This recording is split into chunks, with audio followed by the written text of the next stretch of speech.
우리를 시험에 들게 하지 마옵시며 다만 악에서 구하옵소서라는 6번째 간구입니다. 우리가 이제 다시 한번 기억하셔야 돼요. 주기도문의 앞에 3번째 간구는 하나님의 이름과 나라와 뜻에 대해서 저희가 배웠습니다. 두 번째는 일용할 양식. 양식은 단순히 먹는 것에서 떠나 그 먹는 것의 주인과의 관계가 중요하다, 이렇게 말씀을 드렸고요. 우리의 죄를 용서해 달라라는 것은 우리가 무엇을 용서했기 때문이 아니다, 그렇게 생각하면 안 된다라는 것이고요.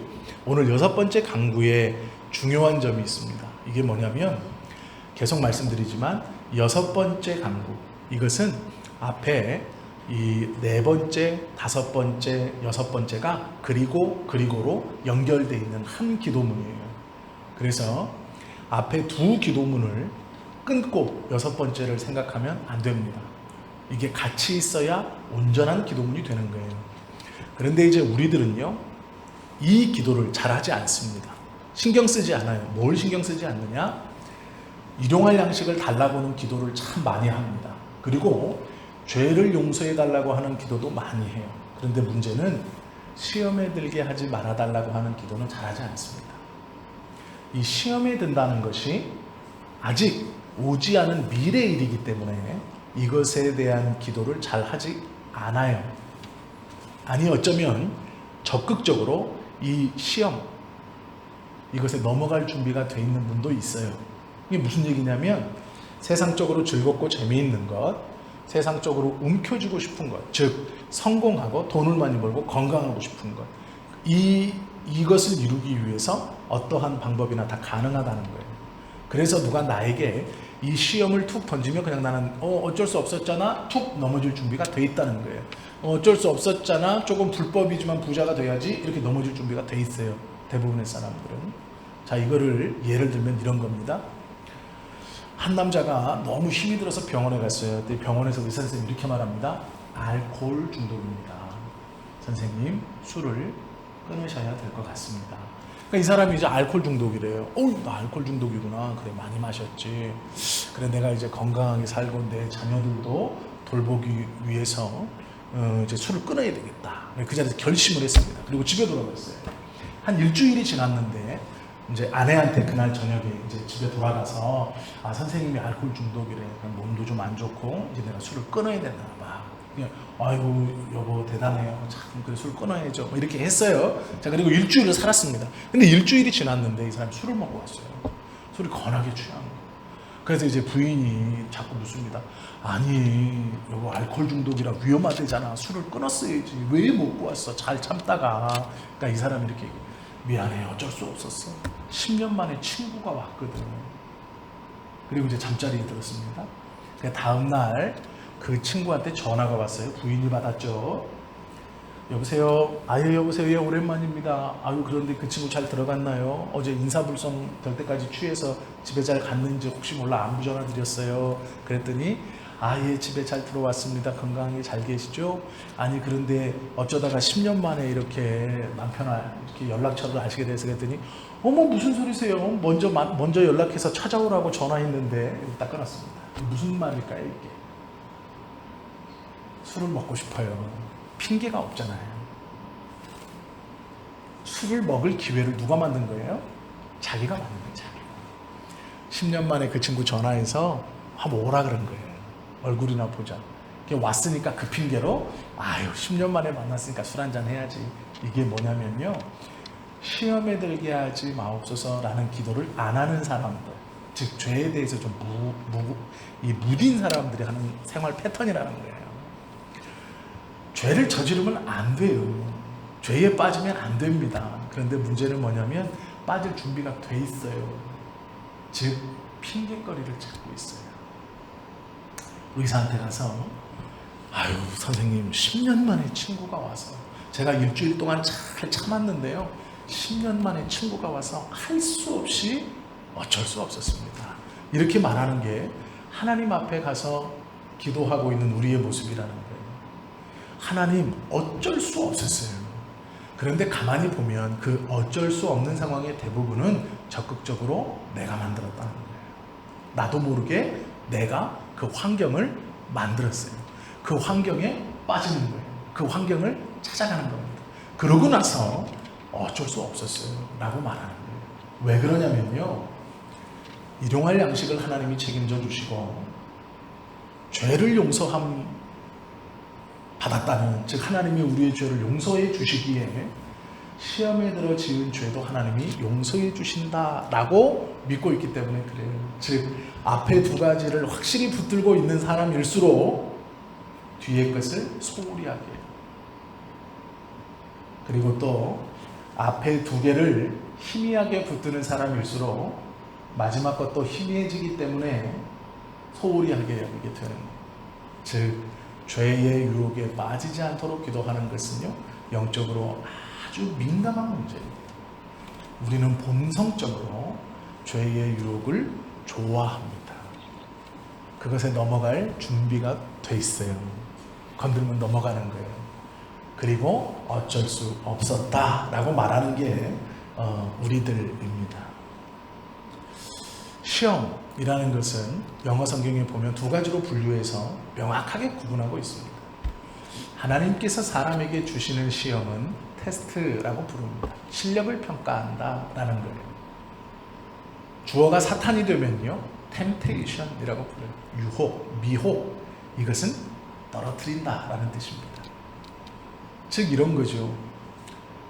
어떤 사람이 나쁜 짓을 하고 있습니다.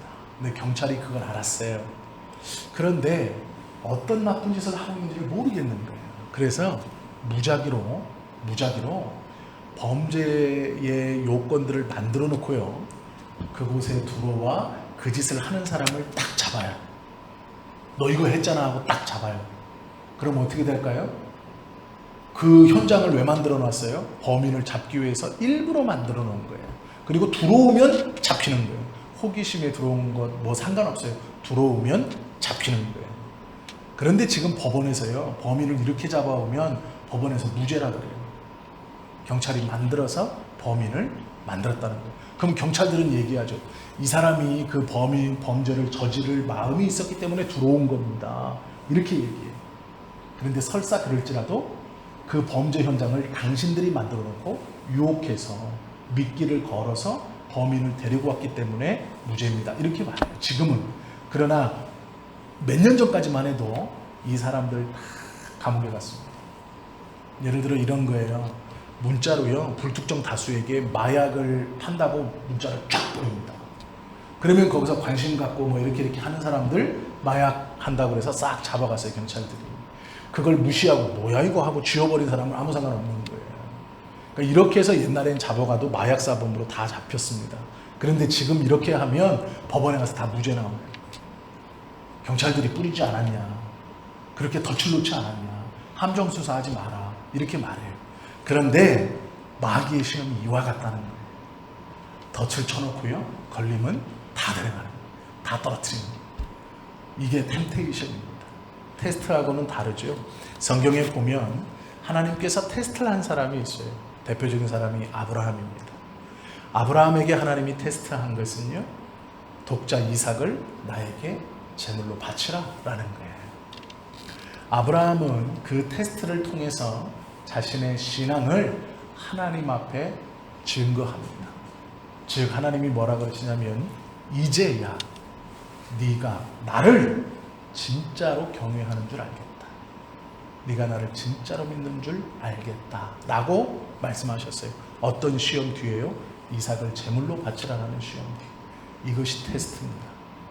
하나님의 테스트는 사람에게 유익합니다. 우리를 높여주시려고 하시는 시험이에요. 그 시험에 하나님은요, 한없이 인간을 높이세요. 그 사람이 높아지는 것을 하나님은 기뻐하세요. 이것이 테스트예요. 이 테스트를 통과한 아브라함은요, 이제 이 실천하는 믿음, 보여지는 믿음, 행함이 있는 믿음이라고 말할 때 아브라함을 이야기하게 되죠. 내가 믿습니다, 믿습니다만 아니고 너의 믿음을 보이라, 보일 수 있느냐라고 했을 때 행함이 있는 진짜 믿음을 가지고 있습니다. 외식이 아닙니다라고 말하는 것이 아브라함이에요, 대표적으로. 하나님의 테스트를 통과했기 때문에 그랬습니다. 그런데 이거와는 다르게요. 마귀가 시험하는 것이 있어요. 이것이 템테이션이에요. 아담에게 했던 시험입니다. 선악과를 따먹게 하면서 그를 하나님과 단절시키는 것이죠. 하나님과 단절시키는 유혹, 미혹, 거짓말하는 것이죠. 사단의 다른 이름은요, 시험하는 자라고 말해요. 마태복음 4장 3절과 데살로니가전서 3장 5절을 보면 이 사단을 가리켜서 시험하는 자 이렇게 말해요. 즉 이것은 유혹하는 자라는 뜻이에요. 떨어뜨리는 자라는 뜻입니다. 상황을 다 만들어 놓고 살살 건드리는 거예요. 그래서 유혹하는 겁니다.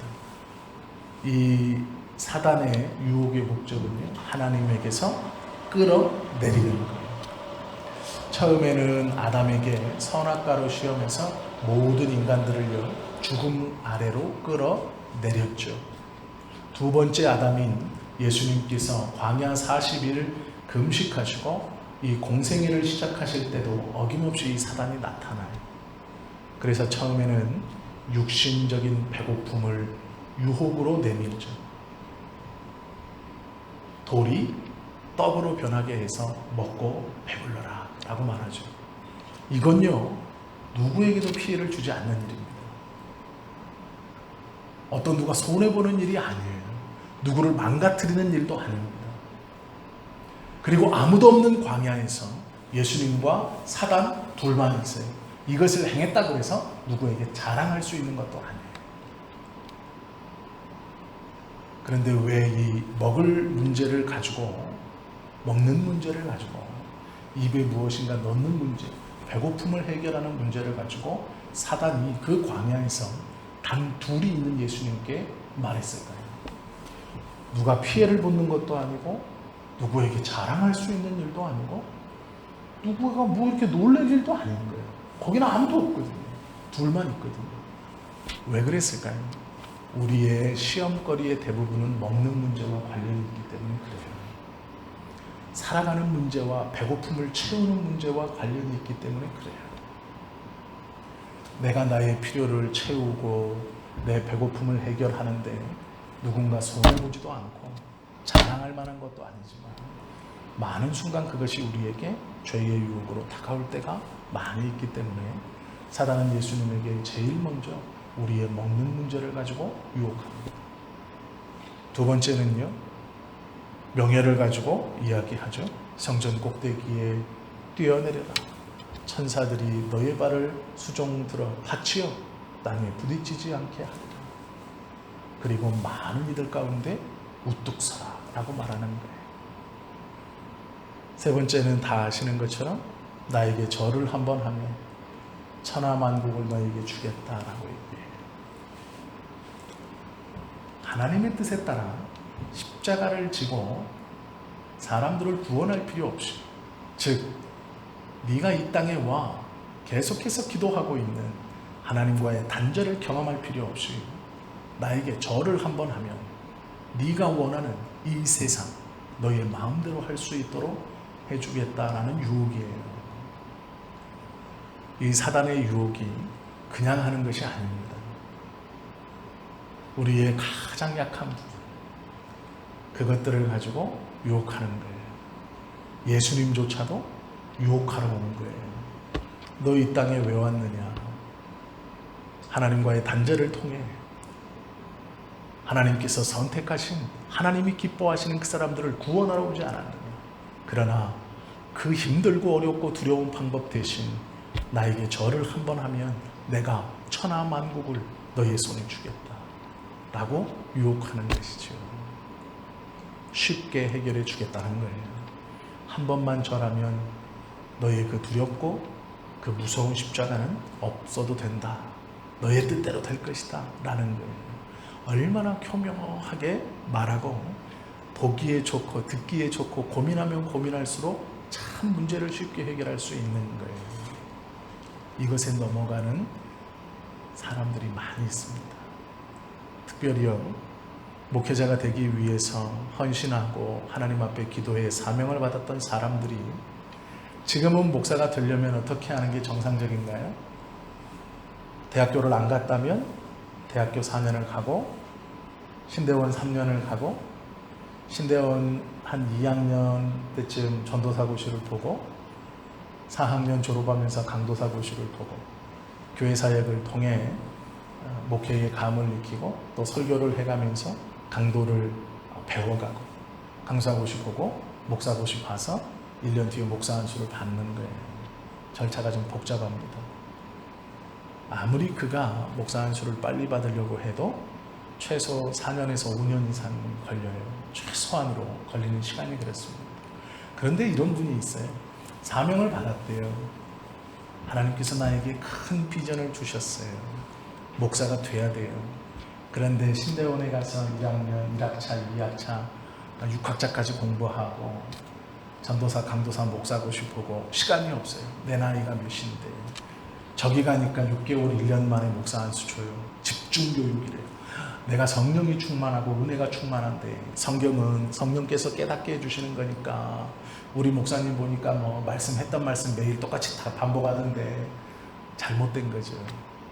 이게 사단의 세 번째 유혹이에요. 너에게 큰 꿈이 있느냐? 내가 이루어줄게.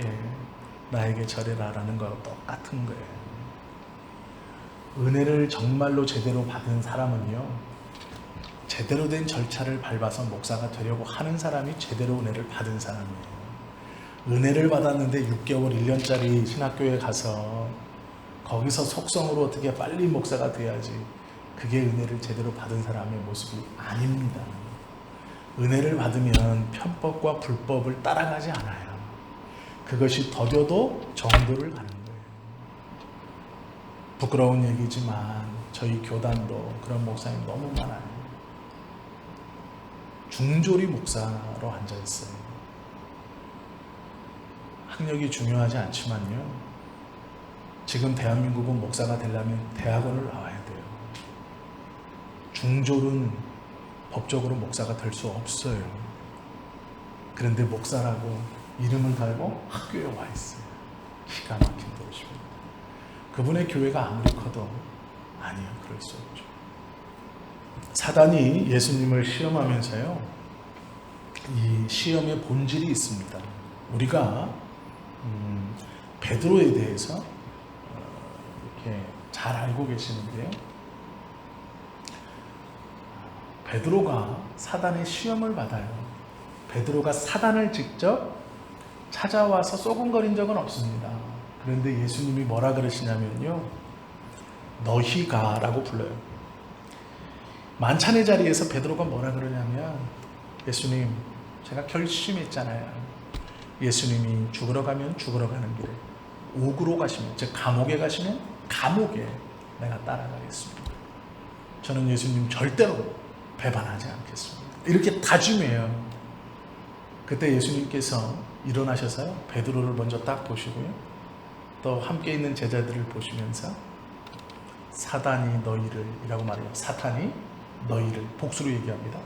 사단이 너희를 참소하였다 라고 말해요. 그런데 예수님이 그 뒤에 뭐라고 하면, 내가 너희를 위해서 믿음이 떨어지지 않기를 기도하였다. 우리는 이것을 베드로 한 사람으로 꼭 봐요. 아, 예수님이 베드로를 위해서 믿음이 떨어지지 않기를 기도하셨구나. 네, 그렇지 않습니다. 성경을 보시면 복수로 돼 있어요. 너희를 이라고 돼 있어요. 너희, 모든 앉아있는 제자들이. 그럼 사단이요, 왜 이 베드로를 참소해서 유혹하고 믿음에 떨어지게 할까요? 베드로 한 사람을 낙마시키기 위해서요? 떨어뜨리게 하기 위해서요? 내가 너를 위해서 기도하였으니 너는 돌아서서 굳세게 하고 내 제자들을 다시 굳세게 해줘라 라고 예수님 말씀하시거든요. 왜 그러셨을까요? 이 일은, 사단의 시험은요, 한 영혼을 하나님에게서 떨어뜨리는 것, 이게 중요한 게 아닙니다. 사단의 시험이 무서운 이유는 뭐냐면 하나님의 나라를 좌초시키려고 하는 것이기 때문에 무서운 거예요. 나 하나 하나님이, 이 사단이 떨어뜨리려고 하는 게 아니고요, 나의 좌초를 통해서, 내가 떨어지는 것을 통해서 하나님의 나라의 임재를 좌초시키려고 하기 때문에 위험한 거예요. 그렇기 때문에 우리가 시험에 들게 하지 마옵소서 마옵시고 라고를 계속 기도해야 한다라는 것이죠. 베드로를 시험할 때 이 싸움이요, 베드로와 사단의 싸움이 아니에요. 그렇기 때문에 예수님이 기도하신 거예요. 누구와 누구의 싸움이에요? 하나님의 나라를 이 땅에 성취하시려는 예수님과 그것을 방해하는 사단의 싸움이에요. 그렇기 때문에 사단이 베드로를 거꾸로 틀리려고 참소했지만 예수님께서 그 베드로를 위해서 기도해 주시고 또 그에게 이 제자들의 다시 굳건함을 부탁하신 것은 이 싸움의 싸움이 네가 아니고 나이기 때문이다라는 선언이에요. 이걸 잘 이해하셔야 되는데요. 이 세상에서의 싸움은 나 한 사람, 우리 장로님, 권사님 한 사람을 떨어뜨려서 끝이 아니에요. 사단은 날 유혹해서 날 지옥 가게 만들지 아니에요. 그거가 아니고요, 나를 거꾸로 틀음으로 말미암아 하나님의 나라의 임재를 좌초시키려고 하는 거예요. 그렇기 때문에 예수님께서 나의 싸움이다 선언하시고 대신 싸워주시는 거예요. 나 대신. 그러면 우리가 할 일은 뭐예요? 시험에 들게 하지 마옵시고 기도하는 것이고요, 가만히 서서 이렇게 고백하는 거죠. 나는 스스로 설 수 없는 자유니 예수님께서 나와 함께 서 계셔 주십시오라는 거예요. 이 말이 뭐냐면 오늘 읽진 않았지만요, 하이델베르크 127문 6번째 강구는 무엇입니까? 우리를 시험에 들게 하지 말게 하옵시며 다만 악에서 구하옵소서. 이것에 대한 해석에 나와요. 뭐라고 나오냐면요, 이렇게 나와요. 우리 자신만으로는, 즉 혼자는 너무나 연약하여 우리는 한순간도 스스로 설 수 없사오며 우리를 불구대천의 원수인 마귀와 세상과 우리의 육신은 끊임없이 우리를 공격하나이다. 그러하므로 주의 성령의 힘으로 우리를 친히 붙드시고 강하게 하셔서 우리가 이 영적 전쟁에서 패하여 거꾸러지지 않고 마침내 완전한 승리를 얻을 때까지 우리의 원수에 대해 항상 굳세게 대항하게 하시옵소서라는 것이 풀이에요. 자, 이걸 쉽게 정리하면 이겁니다. 우리는 언제나 시험에 들 수 있어요. 이 템테이션을 이길 수가 없어요. 마귀는요, 우리보다 뛰어납니다. 똑똑해요. 그래서 우리를 잡아뜨려요. 넘어뜨립니다. 그런데 우리의 이 넘어짐이 중요한 이유는 나 하나 넘어지는 게 중요한 게 아니고요, 하나님의 나라를 좌초시킨다는 거예요. 그래서 우리는요, 매일 날마다 일용할 양식을 구하듯 우리의 죄의 용서를 구하듯 시험에 들지 않기를 구해야 되는 거예요. 왜? 내가 넘어짐으로 하나님의 나라가 좌초되기 때문에 그래요. 그만큼 우리의 믿음이 중요한 겁니다. 그리고 예수님께서는 이 하나님의 나라에 대한 싸움이기 때문에 너희는 가만히 서서 내가 이 전쟁에 어떻게 싸우나 보라 말씀하신다는 거예요. 우리의 고백은 우리는 연약하오니 주님 언제나 동행하셔서 이 싸움을 주님이 대신 싸워주시니 승리하신 그 주님께서, 승리하시는 그 주님께서 이 싸움을 대신 싸워주시니 나는 혼자 있지 않고 주님과 항상 동행하는 자가 되게 해 주옵소서. 그리함으로 주님이 승리하심으로 내가 그 승리를 경험하는 자. 전쟁은 하나님이, 예수님이 하시고 그 승리의 값을 함께 나누어 주신다는 거예요. 그렇기 때문에 이것이 중요한 기도문입니다. 일용할 양식을 구하는 것 너무 중요하죠.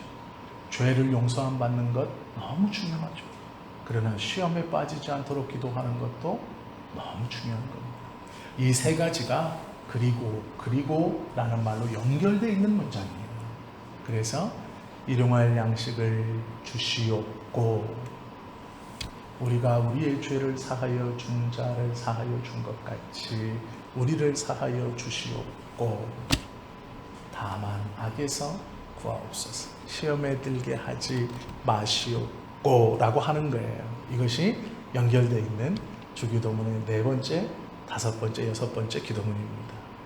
오늘요, 이 6번째 이야기를 함께 좀 나눴어요. 꼭 기억하십시오. 뭐라고 한 가지만 기억하시면 돼요. 나의 넘어짐은 단순히 나 하나의 넘어짐이 아니고 하나님의 나라의 좌초를 이루기 위한 사단의 유혹인 거예요. 그래서 내가 혼자 이길 수 없는 것이고, 그러기에 우리 주님과 동행함을 날마다 기도하고 고백해야 하는 것이죠. 우리를 시험에 들게 하지 말라 달라고 하나님 앞에 기도해야 하는 것이죠. 시편 103편 14편 16편은요 이렇게 되어 있어요. 이는 저가 우리의 체질을 아시며 우리가 진토임을 기억하심이로다.